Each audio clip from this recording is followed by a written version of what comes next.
Wayajibu jeung wajib fi haqqihi ta'ala dina hakna Allah ta'ala naon al mukhalafatu lil hawadisi sifat mukhalafatu lil hawadisi hartosna beda-beda jeung nu anyar wa maknahu jeung ari maknana sifat mukhalafatu lil hawadisi annahu eta saestuna Gusti Allah ta'ala barina malur Allah jauh tina pirang-pirang sifat kekurangan laisa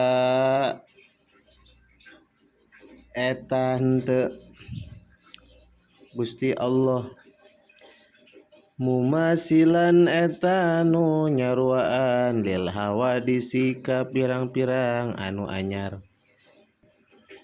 falaisa mangka henteu lahu eta tetep ka Allah naon yadun panangan wala ainun jeung teu aya soca wala uzunun jeung teu aya cepil wala ghairu zalika jeung teu saliyana itu yadun wala ainun wala uzunun min sifatil hawadisi tina pirang-pirang sifat pirang-pirang anu anyar wadidduha jeung ari lalawanana itu sifat mukhalafatu lil hawadisi al mumasalatu eta anu nyaruaan wadalilu jeung ari dalilna ala zalika kana itu sifat mukhalafatu lil hawadisi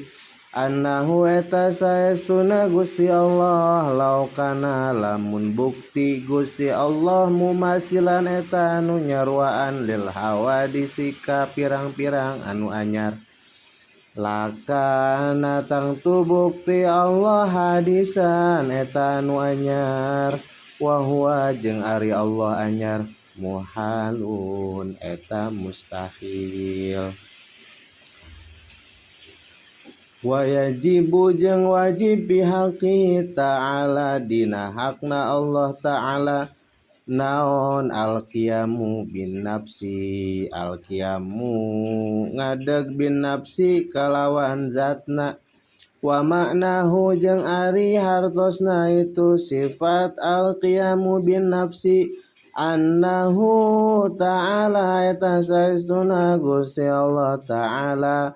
la yaftaqiru eta henteu narima butuh ila mahalin kana tempat wala ila mukhasisin jeung teu kanu ngayakeun wadiduhu jeung ari lalawanana itu sifat al-qiyamu bin nafsi al-ihtiyaju nyeta sifat ihtiyaj hartosna butuh ilal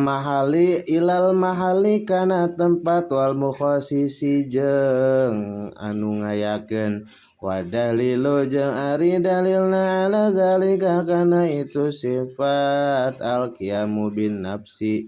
annahu eta saestuna Gusti Allah lawih taja eta lamun butuh Gusti Allah eta lamun mika butuh Gusti Allah ila mahalin kana tempat lakana tangtu bukti Gusti Allah sifatan eta hiji sifat wa qawnuhu jeung ari buktina Allah sifatan eta hiji sifat muhalun eta mustahil walawih taja jeung lamun mika butuh Gusti Allah ila mukhasisin kanu ngayakeun lakana tangtu bukti Allah hadisan eta anu anyar wa qawnuhu jeung ari buktina Allah hadisan eta anu anyar muhalun eta mustahil wayajibu jeung wajib fi haqqihi ta'ala dina hakna Allah ta'ala naon al wahdaniyatu sifat wahdaniyat artosna sahijina Allah fi zati dina pirang-pirang zatna wa fi sifati jeung dina pirang-pirang sifatna wa fil af'ali jeung dina pirang-pirang padamelana wa ma'nal wahdaniyati jeung ari ardosna wahdaniyat fi zati dina zatna annaha eta saestuna itu wahdaniyat fi zat laisat eta henteu itu wahdaniyat fi zat murakabatan eta nu tersusun min ajzain muta'addidatin tina pirang-pirang juz anu bangsa bing bilangan wa ma'nal wahdaniyati jeung ari maknana wahdaniyat fi sifati dina pirang-pirang sifatna